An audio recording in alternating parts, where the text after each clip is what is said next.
అమరావతి రాజధాని land pooling 2.0 విషయంలో ఈ రోజే కేబినెట్ లో కొన్ని కీలక నిర్ణయాలు తీసుకునేటట్టు సమాచారం వస్తుందండి. మనం ఇప్పుడు సమాచారం మీద పూర్తి అప్డేట్ తెలుసుకుందాం. గతంలో జరిగిన కేబినెట్ సమావేశంలో మన ఉప ముఖ్యమంత్రి అయినటువంటి పవన్ కళ్యాణ్ గారు ల్యాండ్ పూలింగ్ 2.0 విషయంలో రాష్ట్ర ప్రభుత్వం అయితే ఆచితూచి అడుగులు వేయాలని, ఒక పక్క రైతులు ఆందోళన చెందుతా ఉన్నారు అని, 2015లో భూములు తీసుకున్న రైతులకే ఇప్పటికే సరిగా న్యాయం చేయలేకపోయాము అని చెప్పేసి, అందువల్ల రైతులలో కాస్త వ్యతిరేకత కనిపిస్తా ఉంది అని చెప్పేసి 2019 నుంచి 2024 వరకు రైతులని వైసీపీ ప్రభుత్వం నరకయాతన చేసింది అని చెప్పేసి, ఇప్పుడు మనం ప్రభుత్వంలో ఉన్నప్పటికీ మళ్లీ ప్రభుత్వం మారితే మన పరిస్థితి ఏం గాను అని చెప్పి ఆందోళన చెందుతా ఉన్నారంటూ ఆ విషయంలో రైతులు భయపడతా ఉన్నారు. కాబట్టి 29 గ్రామాలకు సంబంధించి ఇప్పటి వరకు 34,000 ఎకరాలు మనం తీసుకున్నాం కాబట్టి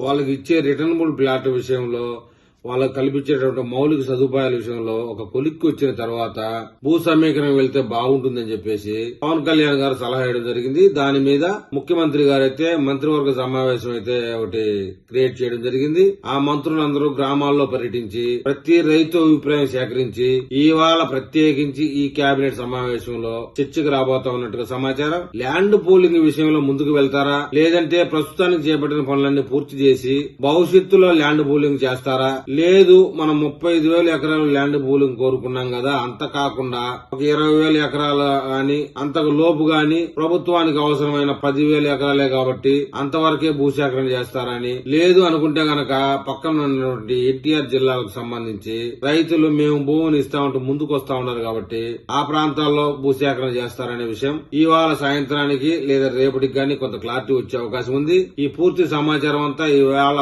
కేబినెట్ మీటింగ్ పూర్తి అయ్యేటప్పుడు తెలుస్తుంది. ఆ నిర్ణయం వచ్చిన తర్వాత మళ్లీ మనం ఒక వీడియోలో కలుసుకుంటాం. ఆ యొక్క వీడియో మీకు చేరాలంటే నా ఛానల్ సబ్స్క్రైబ్ చేయండి, లైక్ చేయండి. మీరు ఏదైనా తెలపాలని ఉంటే కామెంట్ రూపంలో తెలపండి.